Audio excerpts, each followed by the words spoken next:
special live UMTV presentation, Decision Day Election 2024. We'll bring you exclusive coverage of the main ballot initiatives and races in the state of Florida. Plus, our political analysts are live in studio with the latest on key elections across the country. And we'll take you live to Senator Rick Scott and candidate Debbie Mucarsel-Powell's watch parties as they battle for a Florida Senate seat. All this and more on tonight's show, Decision 2024. And it starts right now.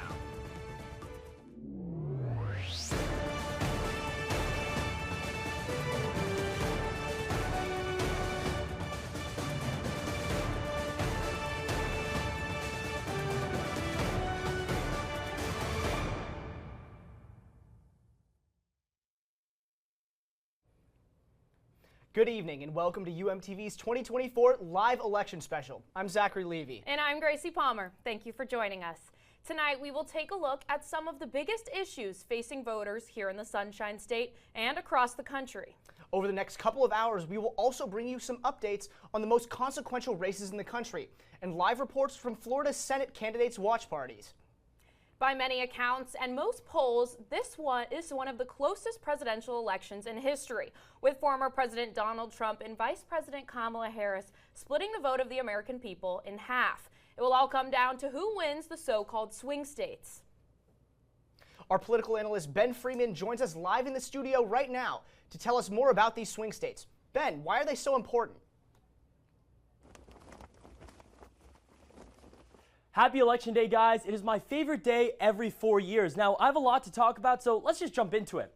As you guys probably know, you need 270 electoral votes to win the presidency. And right now, while most of these states are pretty much accounted for, there are 7 swing states with 93 electoral votes that are up for grabs. And those states will be the ones that decides this election. That is Nevada with 6 electoral votes, Arizona with 11, Wisconsin with 10, Michigan with 15, North Carolina with 16, Georgia with 16, and the white whale for both candidates, Pennsylvania. Now, we're going to talk about that later tonight, but that is going to be the most important state in this election. Now, Democrats are expected to have 226 electoral votes to Republicans 219. And if we take a look back at 2020, Biden ended with 306, while Trump ended with 232. Now, how did this happen? Well, the swing states that are in play this election were in play last election as well, and Biden won 6 out of the 7 of those, including these 3 right here: Wisconsin, Michigan, and Pennsylvania. That is called the Blue Wall, and from 1992 to 2012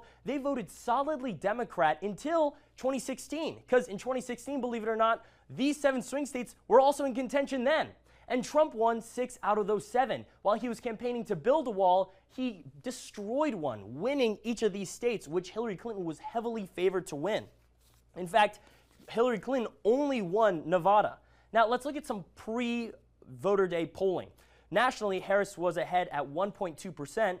Georgia, North Carolina, and Arizona all were for Trump within 2 percentage points, and Wisconsin and Michigan were for Harris within 2 percentage points, while Pennsylvania and Nevada were dead even. Now, these are all within the margin of error, and each state is too close to call. I mean, in an election with 160 million votes, a couple percentage points is way too close. Now, there are 2 points that I want you guys to consider. First is that Trump is historically underpolled. In 2020, Biden was expected to win these swing states by 3, 5, 7 percentage points, but instead, he only won by 1, 2, sometimes 0.5 percentage points. And in 2016, Hillary Clinton was expected to blow out Donald Trump, but instead, Donald Trump won. Now, the second thing that you should consider is that we don't know Kamala Harris's record yet. We have seen 2 elections with Trump in it, and we know that he historically underpolls, but Harris is pretty much of a wild card, and she's only been in this race for about 4 months, so she has a very high possibility of winning this thing. Right now, the moral of the story is that it's too close to call, and this is anybody's game. I'll be checking in with you guys throughout the night to give you updates on the race. Back to you guys at the desk. Well, Ben, I do thank you for that. We just have received an update from the Associated Press. Florida has been called for former President Donald Trump. That's a large chunk of electoral votes. We expected that to go his way, but honestly, that's a great update for the Trump campaign, not so good for the Harris campaign. It's been more than a year since Hamas attacked Israel on October 7th, 2023, in which Israel retaliated. Most of the people that have died in this conflict are Palestinians, and Hamas is still holding approximately 100,000 hostages in Gaza, including 7 Americans. As the conflict continues unabated, despite numerous calls from the U.S. and other countries for a ceasefire, the outcome of the U.S. presidential election may determine the future of this region. Israel has also launched an offensive into Lebanon against Hezbollah, a militant group that has been shooting missiles at the Jewish state since soon after the conflict in Gaza began. We conducted targeted and precise strikes on military targets in Iran, thwarting immediate threats to the state of Israel. Iran has scaled up support for Hezbollah in their efforts to stop Israel's advance. The United States has backed Israel for many months, supplying the country with military support. Secretary of State Antony Blinken is now leading efforts to negotiate peace in the Middle East by pushing a UN Security Council resolution. It's important to make sure that we have clarity, both from Lebanon and from Israel, about what would be required under 1701 to get its effective implementation. The withdrawal of Hezbollah forces from the border, the deployment of the Lebanese armed forces. And while the fighting continues, the push for a ceasefire remains a top priority. Voters have called on both Trump and Harris to share their plans to address the armed conflicts in the Middle East. The response to the Israel-Hamas war has been tremendous on both sides of the conflict. In the months that followed last year's attack, students on college campuses protested in large numbers, and tensions between pro-Israeli and pro-Palestinian demonstrators got even worse, as many students clashed with the police, leading to more than 3,000 student arrests. In California alone, almost 700 students have been arrested, many of them at UCLA, UC Santa Cruz, and USC.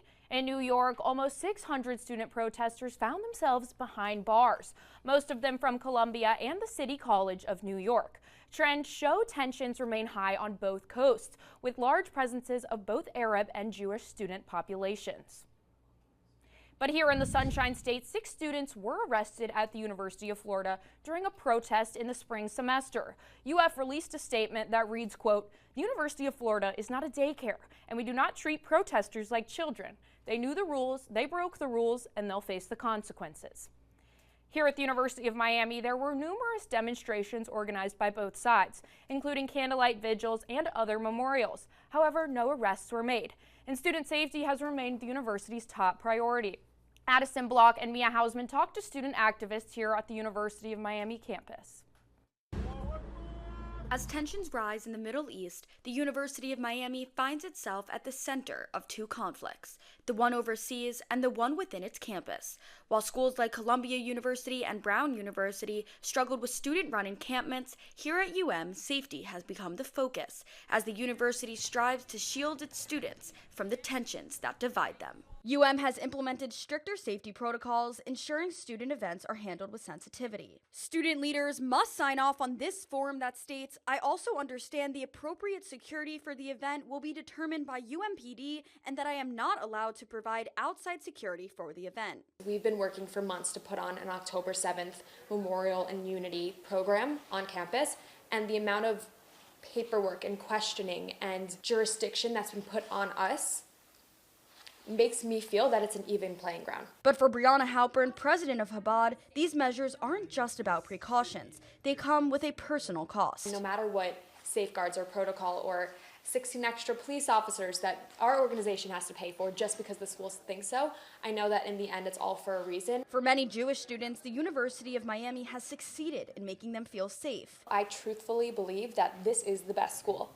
to be Jewish at. We haven't had any incidents. There's been no encampments. There hasn't been any anti-Semitic moments that have truly altered the feeling that students have being safe on campus. But beneath that security lies a global frustration, feeling as though their concerns aren't treated with the same urgency as others. Because it's towards the Jews, it's a taboo topic.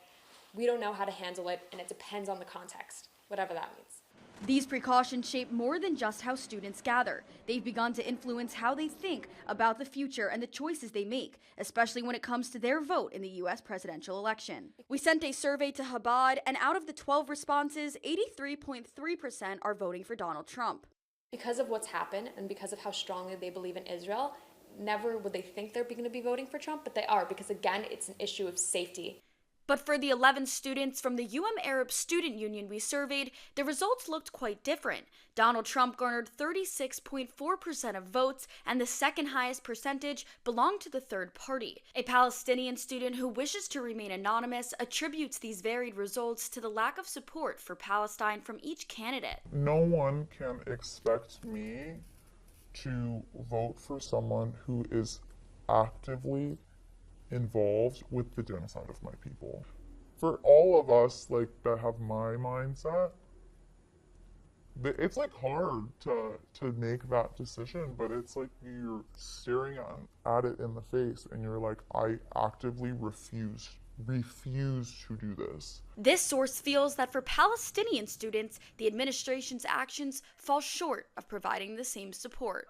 We reached out to Dean of Students Ryan Holmes to get the steps that administration is taking to connect with these student groups, but he replied, quote, "With the volatility of the situation at hand, I think I would like to err on the side of being sensitive to all student perspectives and would like to decline at this point." But for the members of UMABSU, safety concerns continue to exist. If I am in a space where we're actually doing something as an org, I am 100% uncomfortable. I am 100% feeling like something's about to happen. This unease extends into daily life, with moments of harassment becoming almost routine. Multiple students came up to our table asking if we support Hamas, which is honestly racist. If you're asking me if I support an organization that commits violence, I'm very against violence. In light of the division nationwide on college campuses, the University of Miami continues to support its organizations as they hold events and discussions, proving that even in challenging times, the voices of students can still be heard. From UMTV, Addison Block and Mia Hausman.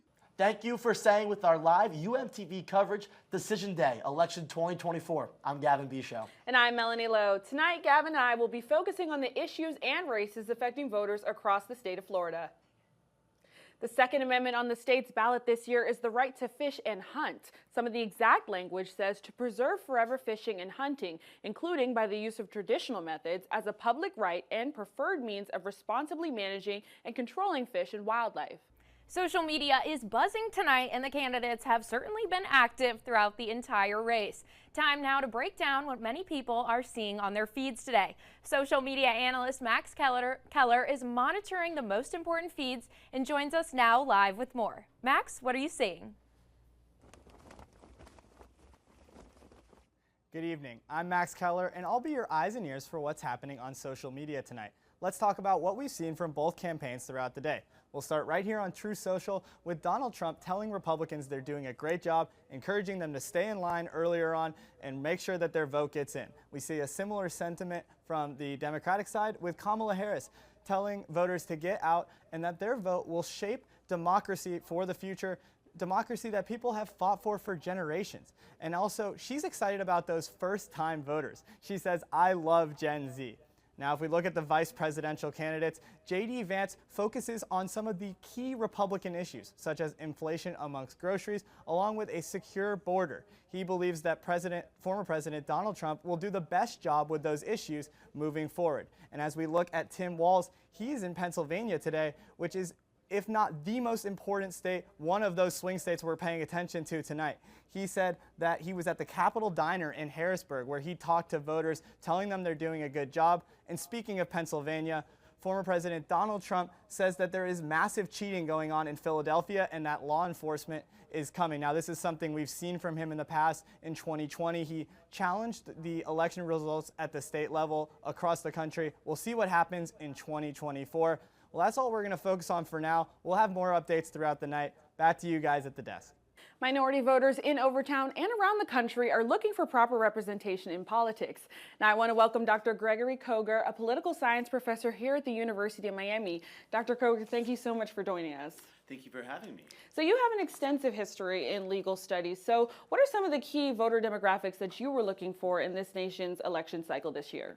Well, so first and foremost, I'm looking at the racial and ethnic composition of the people who turn out to vote and how they vote. Since 2008, the Democratic Party has relied upon a coalition of African Americans, Latinos, and of course, whites.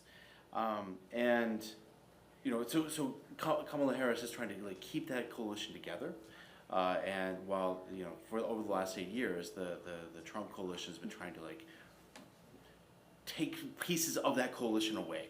Maybe like peeling off some black men, maybe Latinos, because they need to do that to remain competitive going forward. So you mentioned the changing demographics, specifically in black males, leaning more towards Republican. What do you see could possibly be the causes for some of these shifts? That is a deep question. For some of them, it's just a sense of alienation. Apparently, just like feeling like the political system doesn't speak to them very much, and feeling like you know, the Trump campaign in some ways is trying. And then sometimes it's all right. I'll watch Kanye West when he did his Oval Office event with Donald Trump, and back in I think like 2008, 2019. And you know, one of the things he expressed is just feeling the sense of like of not just alienation, but like that he didn't have a lot of male authority figures growing up, and that when he was looking at Donald Trump, he just felt like he was seeing the masculinity that he'd missed in his life, and just like he really appreciated that. And that stuck with me as you know, trying to understand, you know, why an African American man would find something in Donald Trump that appealed to them. Right, so I appreciate you commenting on the minority vote, but let's conceptualize it a little bit more specifically in Florida. We just heard that Amendment 3 about 5 or 10 minutes ago was announced by the Associated Press to have not passed. Was this surprising to you, given that early polling, specifically pre-election polling, showed that over 60% of Florida voters backed the approval, 34% were opposed, and 6% were undecided? Was the killing of this amendment surprising to you in any way? Yeah, so the easy answer is to talk about how polling is unreliable and it comes with a margin of error. But also to highlight that, I mean, this is something that that the Republican Party and Governor DeSantis in particular like targeted to try to defeat. Like they didn't want to see this succeed over their objections. So there was a real like late effort to try to defeat this. But I mean, as polling and exit poll data comes out, we'll probably see a bit more about how you know, turnout in Florida might have differed from what was expected by pollsters as well. So because historically Florida is a conservative cycle, was that surprising to you that this amendment was even pushed forward to be on the ballot? No, because you know, people might vote for candidates of a particular party, and yet you know, have policy views that are inconsistent with what that party is actually implementing in Tallahassee. So on marijuana policy and then on abortion policy, I think a lot of voters, a majority of voters, express support for policy that they weren't getting from their policymakers in Tallahassee. Well, thank you so much for your input so far, Dr. Kroger. We'll check back in with you later on in the show. Gavin? People across Miami-Dade County have been showing up to local polling booths all day to get their votes in. Kayla Butter joins us live at the polling station at the Coral Gables Library. Kayla, what's going on out there? I'm here at Coral Gables Library, the closest early voting station to UM's campus. This polling station closed at 7 p.m. when voting across Miami-Dade County ended. But earlier tonight, there were big lines of people eager to cast their vote, including University of Miami students, many of whom were voting in a presidential election for the very first time. Students who didn't vote early were able to vote at Watsco Center, but not without some issues. Some students complained after a poll watcher began turning away students without a Florida driver's license. According to the Miami-Dade County election website, the combination of a student ID and a credit or debit card with a signature is an acceptable form of identification to vote. The election hotline and UMPD were called, and once they got involved, voters faced much less trouble. Reporting live for UMTV, I'm Kayla Butter. Control for the House of Representatives is also up for grabs tonight. with Democrats looking to take back control of the lower chamber. Our political analyst, Andres Jaime Mendez, is back with us here in the studio to look at some key House races across the nation. Andres, what are we seeing? So the House of Representatives is currently controlled by Republicans, 220 to 212 with 3 vacancies. Democrats win a couple of key races that could hand them control, and these races are the big ones. First, let's start in North Carolina. This is a crucial race. Here, it's part of the Southern Black Belt. Incumbent Don Davis trying to keep Lori Buckhout and keep his seat there in North Carolina. Let's go next up to New York. Right here, it's incumbent, first-time freshman Congressman Anthony D'Esposito just beating Democratic challenger Laura Gillen. And now let's venture to the West Coast. As we go to Arizona, Juan Ciscomani and Engel, very tight race there. That's the 6th district, even tighter than Maricopa County. And then let's move to the last 2 states. You have California. Steele and Tran, again, very close. Steele, big Asian American population that tends to lean right, so that would be a big win for Tran there.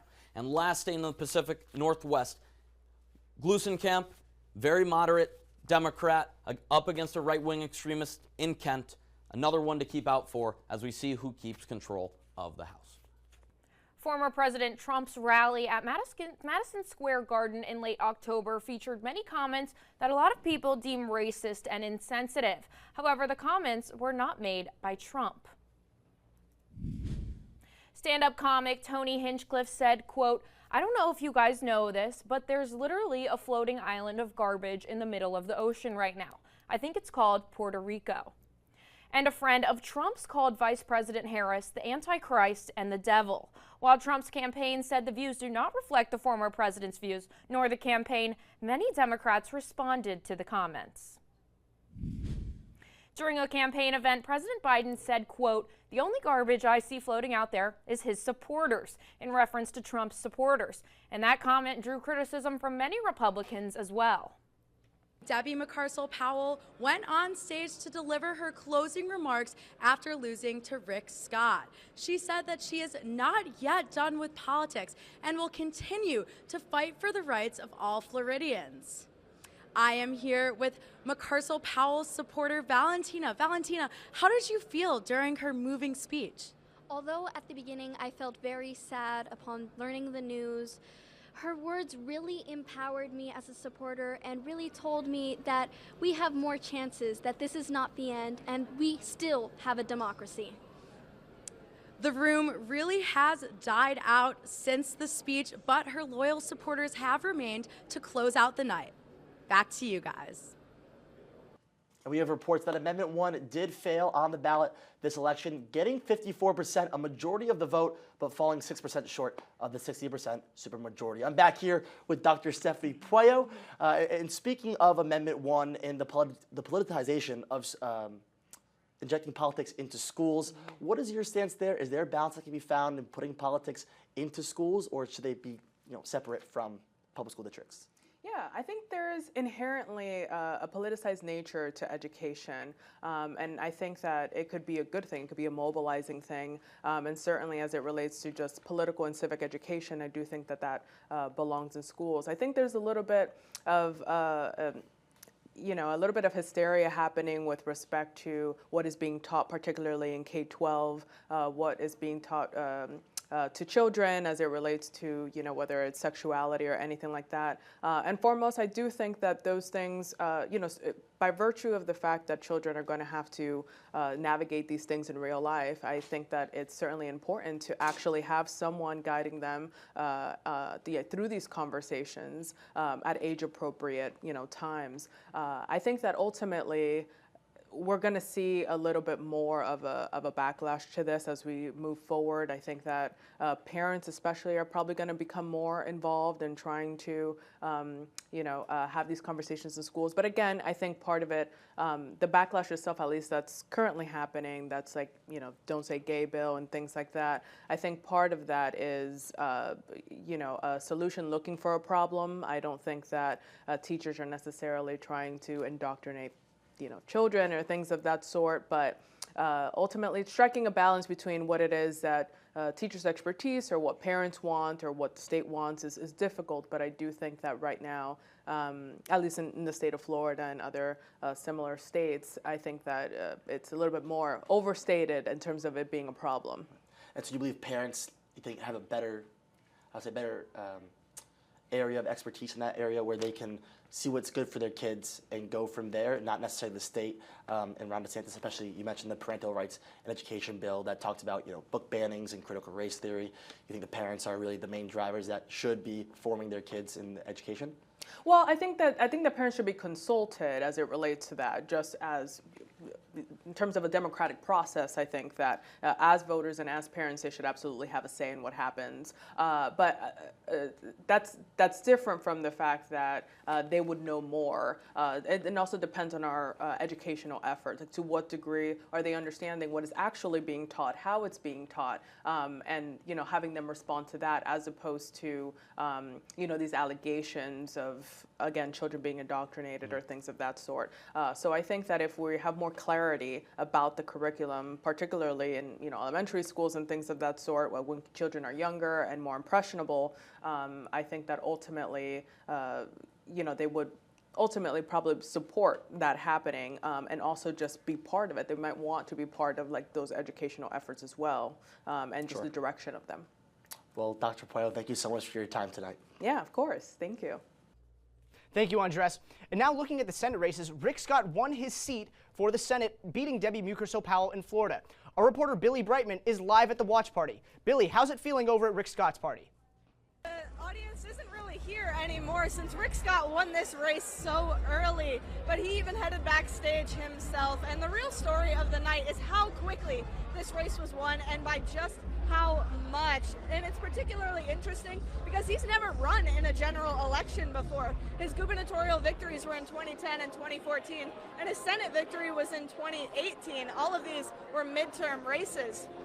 General elections typically have a higher turnout, and with abortion and legalizing marijuana on the ballot, there was an expected higher Democratic turnout. But with Donald Trump taking the state massively, Amendments 3 and 4 failing to pass, and of course the Rick Scott victory here tonight, the 1 million Republican voters that we have over the Democratic Party really showed out in the state of Florida tonight. Live from Bonita Springs, Billy Brightman, UMTV. Former President Donald Trump has voiced his concerns about FEMA's response to Hurricane Helene. At a stop in Asheville, North Carolina, a city that was badly hit by Hurricane Helene, Trump criticized federal emergency workers who stopped rescue efforts after the storm because they received threats of armed violence. But Trump said that FEMA's work in the state was paused because the agency spent the budget helping people illegally cross the border. Still, Trump says he believes that the aftermath of Helene will not affect the results of the election. On the other side, the Biden and Harris administration has prioritized helping communities affected by Hurricanes Helene and Milton. The administration has provided more than $2 billion in federal aid to those affected by the two hurricanes. Officials have expressed their commitment to the help rebuild the affected regions, no matter how long it takes. Florida is one of 4 states across the nation voting whether to legalize marijuana for recreational use today.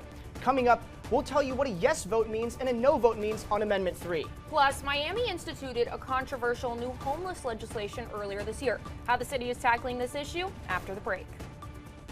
In the Sunshine State, Governor Ron DeSantis has implemented a series of new voting restrictions since the 2020 election as part of State Bill 90, also known as SB 90. These include increasing ID restrictions for in-person voters, limiting the number of ballot drop box locations, limiting the numbers of ballots a person can drop off besides their own, increasing requirements and penalties for third-party voter registration groups, and increasing strictness on the process to request absentee or vote-by-mail ballots. Deepfakes combine the phrase deep learning, artificial networks that use data patterns to make predictions, and the word fake to create digitally altered videos, often in a malicious manner. Here in Miami, Maria Elvira Salazar, Republican Congresswoman of District 27, who is running for re-election, is pushing for regulations. In September, she introduced the No AI Fraud Act to help slow the spread of deepfakes. across the political spectrum. It doesn't matter if you're a Republican or Democrat. There is some bipartisan consensus that there's work to be done on this issue. This year, Congress instituted an AI task force that is working on more regulations on the federal level.